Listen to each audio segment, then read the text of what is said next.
जय श्री महाकाल आदेश जो शक्ति संगम तंत्र है उसमें काली खंड में एक कथा आती है बटुक जी के जन्म की, जो बटुक भैरव महाराज हैं उनके जन्म के विषय में।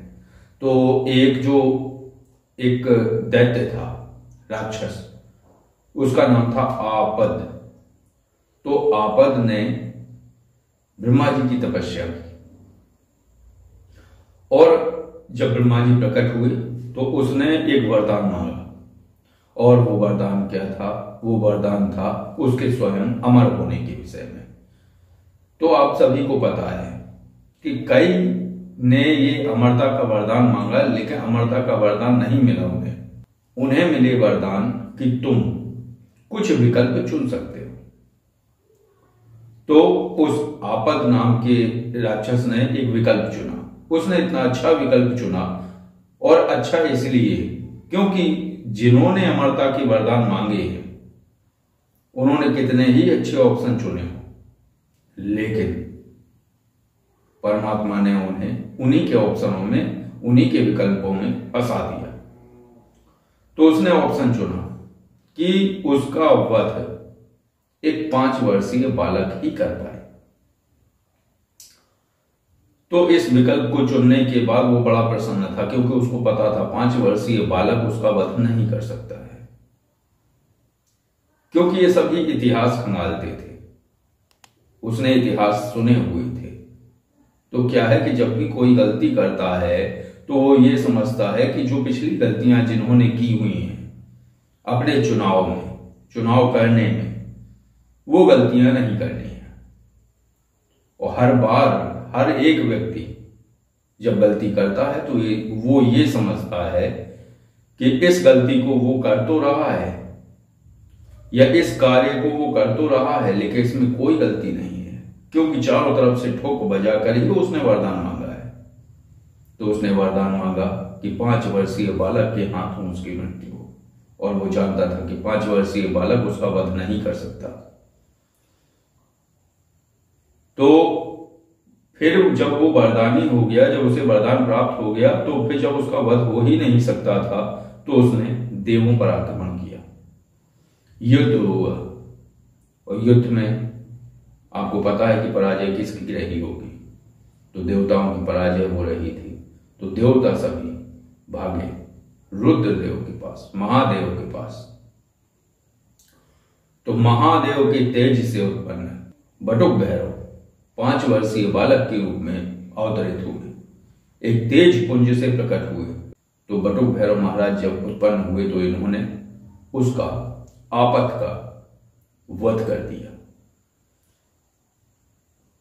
और जब आपद राक्षस का वध हुआ तो सभी देवता बड़े प्रसन्न हुए, इनके ऊपर पुष्पमालाएं अर्पित की, और ये देवताओं की एक तरीके से रक्षा करने वाले हैं।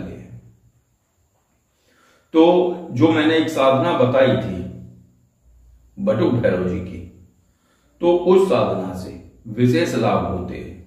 और उस मंत्र में आपदुद्धारणाय, ये वही है जो आपद नाम का राक्षस था, उसको उद्धार किया उसका।